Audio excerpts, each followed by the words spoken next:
Hey guys, Will here with W.T.F car reviews, and today we're going to be reviewing the all-new 2024 Ford Edge ST line. And a big thanks to Deshaun and Josh at Ford of Port Richey for helping make this review possible. I'll leave a link to their inventory below, and if you're looking for a new car, SUV, or truck in the Port Richey area, I would definitely recommend checking these guys out. And as for Deshaun or Josh. And for those of you guys who don't know, the Edge has been Ford's midsize two-row crossover SUV since 2007. That's when the first generation was released. The second generation that you see here was released in 2014, facelifted in 2019, and for 2024, we have the final year of the second generation Ford Edge before a ground-up redesigned third generation. For the final year, Ford decided to include 3 years of connected services compared to 1 year for the previous models, and the 2024 Edge also ranges from the $38,000 base SE all the way up to the $47,000 ST, which is the only way to get the 2024 Edge with Ford's Beefy 2.7-liter twin-turbo V6. But here we have the ST line, giving us the styling elements from the ST while keeping the still potent 2-liter turbo. Sitting right in the middle of the pack with a $43,000 base price. What else do we get for that money? Let's jump right in. So starting with the blue metallic paint color, this color really pops, especially with the black accents you get in the ST line. Speaking of black accents, we have a full gloss black grille, Beefy Ford badge. You don't get a forward-facing camera on the ST line. Got to go to the top trims, either a titanium or a loaded ST to get that. But we still get the front panel for the advanced safety features, LED projector headlamps, and projector LED fog lamps down below, with functional airflow for the side portion and a ton of airflow for the radiator up top and intercooler right down below. We have active shutters for the intercooler, no active shutters for the, actually we do get active shutters for the radiator as well. Hopefully you can pick them up on camera. Hopefully you can also pick up this beautiful blue metallic paint. We also have black headlight housing too. The wheel and tire setup, we have black 20-inch rims just like the ST, wrapped in 245/50 R20 Pirelli Scorpion Verde all-season tires. Some of the better all-seasons in the business, and these black 20-inch rims look really nice with this mid-size two-row SUV. ST line badge in the top right part of the fender area, body color mirrors of black contrast, blind spot monitoring on the glass, and the glass fills up the entire frame. We get smart access for the driver and a front passenger, all black trim for the window trim, no shiny chrome just about anywhere on this SUV. Black B and C pillar. We don't get a panoramic moonroof here standard, but it is available as an option. I like the black side skirt rocker panel area, 20-inch rims out rear. The only difference is a smaller brake caliper. The gas cap is pushed to open. We get easy fill. I'd recommend putting premium fuel in, but I'm pretty sure Ford says anything above 87 is acceptable. Out rear, we have full rear parking sensing. Shout out Ford of Port Richey for helping make this review possible. Full LED taillights, black trim all surrounding this trunk lid area. Black trim surrounding the chrome edge, Ford right up top. LED third brake light, shark fin style antenna. Really bold and aggressive styling. We get dual exhaust tips, but they're kind of hidden down below. Hopefully you can still pick them up on camera. And speaking of these dual exhaust tips, let's fire up this 2-liter turbo 4-cylinder and hear how she sounds.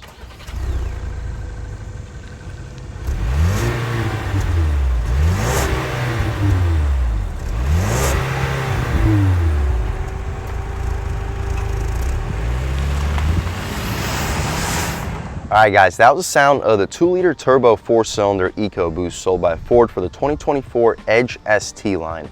And it sounds okay, making a decent amount of power at 250 horsepower, 275 pound-feet of torque. Doesn't sound like a whole lot, but it is enough to get this midsize SUV to 60 in around 7.5 seconds. If that's not quick enough, spend an extra $5 grand or so, and you can upgrade to the ST, which now has a 2.7-liter twin-turbo V6 EcoBoost, cranking out 335 horsepower and 380 pound-feet of torque. That SUV with that power plant can do 0 to 60 as quick as 5.7 seconds, which is a huge upgrade for not really a huge upgrade when it comes to cost. But again, what you see is basically what we get for the standard ST line with a base price under 45,000 bucks. I appreciate the hydraulic struts, and the look for this exterior is absolutely top-notch killer. Definitely one of the best lookers in the segment. As far as the interior, let's see what we get with an SUV starting around the $43,000 price point. I'll set these headlights back to auto so the Edge is not yelling at me. But up top, we get soft touch material, some stitching for the center, gushy soft leather stitch armrest, 4-window auto one touch, lock and unlock aluminum door handle. We get 4-way adjustable mirrors too. Stitching continues for the area where your knee will often hit, hard plastic for everything beneath that. Solid storage though, you'll fit a 12-inch sub with probably a 24-ounce bottle right next to it. 2 speakers on the door panel. We get an ST line aluminum nameplate as we step inside. We get these leather and Alcantara contrasted perforated seats, fully adjustable. You get 2-way lumbar control. You can recline, drop, lift, and slide the seats. Hopefully you can get one last look at them. They look aggressive. The bolstering looks beefy, but I promise you it is not. These seats are definitely more in line with a larger passenger. It's not quite a truck seat, but it's also really not quite a sport SUV seat. So if you're worried that this seat is too aggressively bolstered, I promise you it is not. Taking a step inside, we can really check it out. So foot on the brake, engine start, stop, and everything fires right to life. So just like on the ST, we get a perforated leather steering wheel with red contrast stitching. It's just not very thick. I really wish Ford gave us a thicker wheel for this Edge, especially for the ST line and ST, but it's still a nice wheel with surprisingly good steering feel once you actually take it out for a drive. The horn area has good graining to it. The horn itself, loud and aggressive. People should be definitely getting out of your way. We don't get dual pane windows here in the ST line, but I believe the higher trims may get them, like the titanium and the actual ST. On the left side, we have the infotainment adjustments for the left side. Here we can adjust between attack, coolant temperature with fuel information, tire pressure, speedo, intelligent all-wheel drive, and the distance to empty. You have a whole bunch of different display modes with settings, fuel economy, driver assist. My personal favorites to see at all times would be the fuel economy. Beneath that, we have our radar cruise control adjustments. On the right side, we have our adjustments for the right side infotainment screen. Here we can just simply adjust between entertainment and the phone. Beneath that, we have our volume and skip controls, voice commands, and the mute right beneath that. We don't get any paddle shifters. Wouldn't really be expected with a vehicle in this segment. You can turn off the lane keep assist with the turn signal stock and the automatic high beams. On the right side, no rain sensing wipers, but the intermittent stock is right there in the center. We have a tilt and telescoping steering wheel. The latch is right there underneath. Automatic headlamps and high beams, fog lights to the left. And on the right side, we have our interior brightness. Up top, we have our trunk release. You can turn off the traction control. Good graining, rubberized for all the materials outside of all these buttons. We get our fuse box, hood latch release, and hopefully get a good look at the aluminum outline pedals. The dashboard is also all padded soft touch material. Between these two LCD displays is an analog speedometer that goes to 160 miles per hour with our gear indicator right beneath. This is an 8-speed automatic transmission, which is also an upgrade compared to the previous 6-speed. We get this massive 12-inch screen. Navigation is not included, but we do get wireless Apple CarPlay and Android Auto. You see everything that we have available, tiles, blocks, a whole bunch of different apps available on this touchscreen. Unfortunately though, just like a lot of new vehicles with large touchscreens like this, the climate control settings are all adjusted through the touch. One thing that's good about that though, well, good about this system at least, is that we have hard touch sensitive buttons always available at our disposal. We have our vent controls, heated seats, auto climate, and the adjustments where the vents actually blow themselves. You can go check out the actual climate screen, and now you have an interior illumination of the entire Edge and a good idea of where the air itself is flowing. Dual zone automatic climate control, of course, and that's about it. Beneath that, we have our volume and tune dials. Max AC or max defroster is available with a hard button. You can check out the backup camera at all times with the click of a button. The resolution's okay. It's not the best, but it is definitely good enough. We don't get guidance lines or trajectory when we simply press this button. When you throw the gear selector into reverse, now we do get guidance lines and trajectory. Beneath that, we can also see an illumination for our rear parking sensing, throwing right back into park, and it returns us right back to the home screen. We do get sport mode for the gear selector, but we don't have any manual shift controls. I really wish they added that. But considering the Mustang EcoBoost we just reviewed in this channel didn't have paddle shifters or manual shifts in the gear selector either, definitely can't knock Ford for the Edge.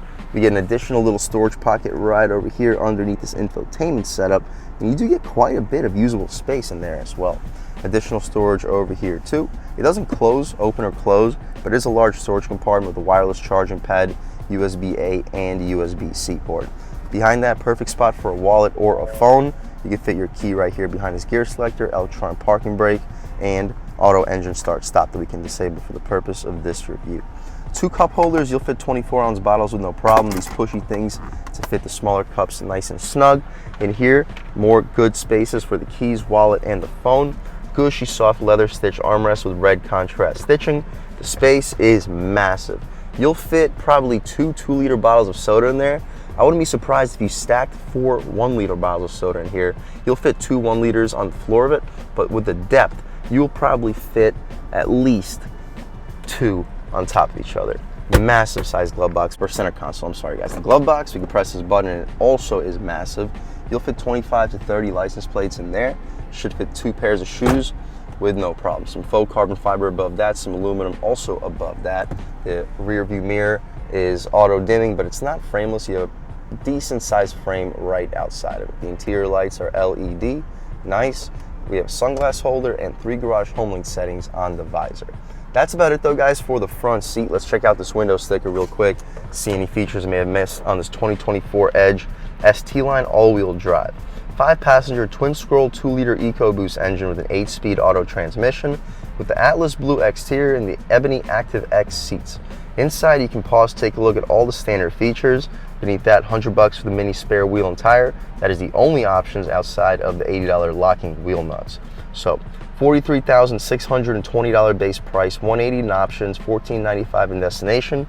Totals us out a tick over $45,000. Fuel economy, we get 23 combined MPGs, 21 in the city, 28 on the highway. That's about it though guys for the front seat of this 2024 Ford Edge ST line. Let's hop out back, see how much space is offered back there, check out the cargo space, and then take this SUV out for a drive. So up top, soft touch materials just like up front. Not quite sure what all this sticky stuff is there. Might be some detailer material or whatnot. But anyway, the stitching continues. The armrest is gushy soft. We have an auto one-touch window out rear too. You'll fit a 6-inch sub with a 24-ounce bottle right next to it, and we get stitching for our knees will often hit too. Unfortunately, this isn't storage, it's just a grab handle, but really not a big deal. 2 speakers on the door panel. The rear seats, same materials up front, solidly bolstered, and we get that perforated Alcantara in the center. The legroom looks massive. This is a big reason why you go with an Edge over, say, an Escape, is the legroom. So I'm a little bit over 6 feet tall, and I still have over 6-7 inches of knee room. I have at least an inch, maybe 2 of headroom. Air vents back here too, AC outlet, and 2 USB-C ports. Some additional storage as well. The center armrest, you can pull this string. It is pretty soft, faux leather. You can fit 24-ounce bottles with no problem. The interior light, LED. Sweet. We get grab handles with a hook for both rear passengers, and we have mat pockets behind both of the front seats. That's about it though guys for the back seat of the 2024 Edge ST line. Let's hop out in the cargo space, see how much space is offered back here, and then take this 2024 Ford Edge ST line out for a drive. So another reason to go with the Edge, the cargo space is massive behind the second row seats. No, it's not as large as an Explorer, but it's also not as expensive as an Explorer, while giving you a lot more car-like driving dynamics. It doesn't feel nearly as truckish as, say, the Explorer. We have power folding second row seats. We have a 12-volt outlet right next to it, some additional storage cubbies outside, and some hooks. That's nice for cargo tie downs. You get an LED cargo light too, so at night you can see all of your cargo with no problem, and a cutout perfect for a grocery bag. We can check out the secret storage outside of the spare tire. We actually have quite a bit of secret storage outside of it, and you drop the second row seats down. I would expect you to fit a 75 plus, maybe an 80-inch TV back here. They really maximize the space. I'll leave a link right here to show you what the cargo space is and show you what the cargo space is behind the second row seats. But by the look of it, it is really impressive. The old Edges, I believe it was the first generation, had the power closing liftgate right over here, which I thought was really convenient because say you have all the grocery bags in your hands, it's so much easier to just press it down here than to have to lift the grocery bags and press the button up top. But the second generation Edge, they switched it to up top, so we press the button, watch the trunk close. It does so pretty quickly, and let's walk around this 2024 Edge ST line one more time. It is a beautiful SUV, especially with this Atlas blue metallic paint color and these black accents for the ST line.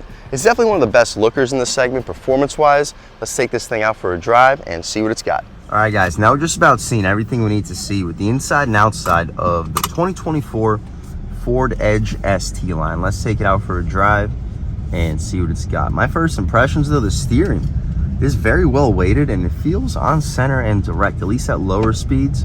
We'll see if it changes up as we speed things up, but at lower speeds, the steering feels surprisingly nimble and responsive. It is still a complaint of mine just how thin this wheel is. I hope for the next generation Edge, Ford gives us a wheel that's at least a little bit thicker. But still, it's definitely not a reason to not buy the vehicle for.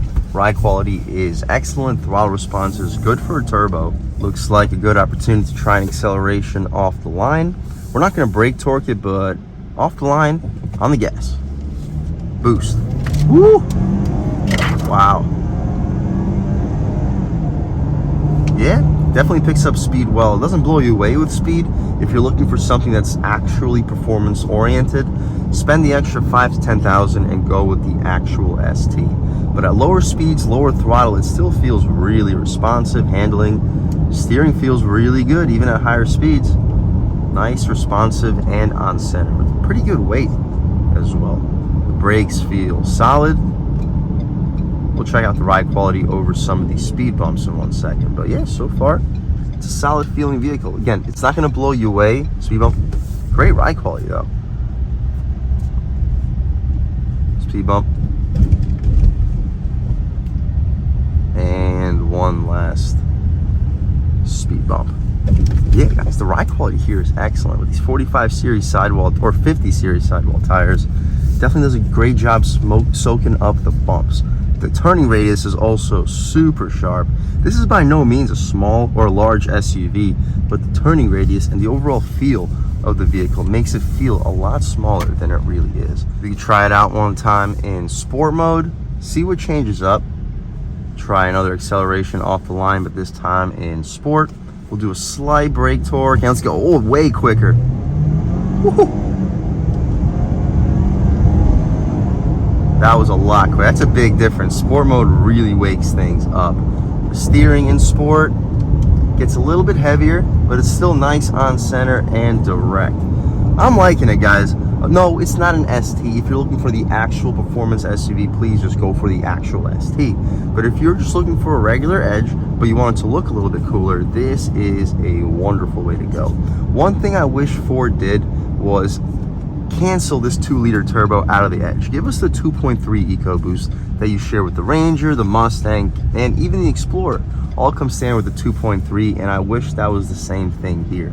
The 2.7 EcoBoost, honestly, I wouldn't be upset if they also got rid of it. So the same way that the Ford Explorer does the 2.3 and the 3.0, I wish the same thing applied to the Edge. I understand why it's not. It's a smaller SUV that's less expensive, but back in the day, the Ford Explorer came standard with a 3.5 and the Edge came standard with a 3.5, and you can option up to a 3.7 with the Explorer, and you can option up to the 3.7 with the Edge.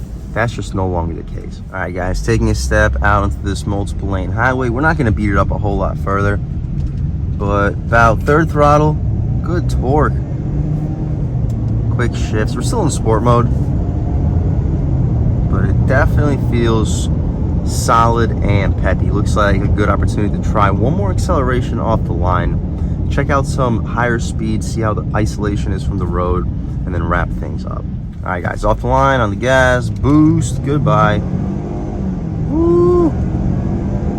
It's still definitely quick enough, and at higher speeds, we'll take it out of sport, let it idle down. Yeah, highway speed, it's very quiet in terms of wind noise, very quiet in terms of road noise. Overall, guys, if you're looking for a mid-sized to compact SUV, you're looking around the $40,000 to $45,000 price point. You want solid rear legroom, you want good looks, a nice comfortable ride, a good commanding view of the road sitting a little bit higher up too, but you don't want to spend over $45,000. This Edge ST line is a great way to go. It is quick. Even with this 2-liter turbo, it's surprisingly quick. The steering is excellent. The ride quality is fantastic. It looks sick, and it has more than enough space to fit 5 full-size adults. If that's what you're looking for, guys, I would definitely recommend checking out 2024 Ford Edge. Check out the ST line. If you actually want the performance to back it up, though, do yourself a favor and go with the ST. But if you're looking at, say, an Edge SE or an SEL, and you just don't like the looks, you want the looks to be a little bit cooler, then this is a great way to go, while saving $5,000 to $10,000 compared to an ST. And a big thanks to Deshaun at Ford of Port Richey for helping make this review possible. I'll leave a link to our inventory below, and if you're looking for a new car, SUV, or truck in the Port Richey area, I would definitely recommend checking these guys out and ask for Deshaun. And huge thanks to all of you for watching. I had a great time making this video. If you're new to the channel, please subscribe. If you've already subscribed, thank you so much. You guys know the channel is just not possible without you, and I really appreciate the constant support. But again, if you haven't subscribed yet, please subscribe. Leave a like too. It really helps me out with the YouTube algorithm. That's how these videos get promoted to new people. Leave a comment. Let me know what you like. Let me know what you don't like. Leave a comment. Let me know if there's any specific cars, SUVs, or trucks you want to see reviewed on this channel, and I'll definitely try getting those videos for you ASAP. But other than that, again, thank you guys so much for watching, and I hope all of you have a great day.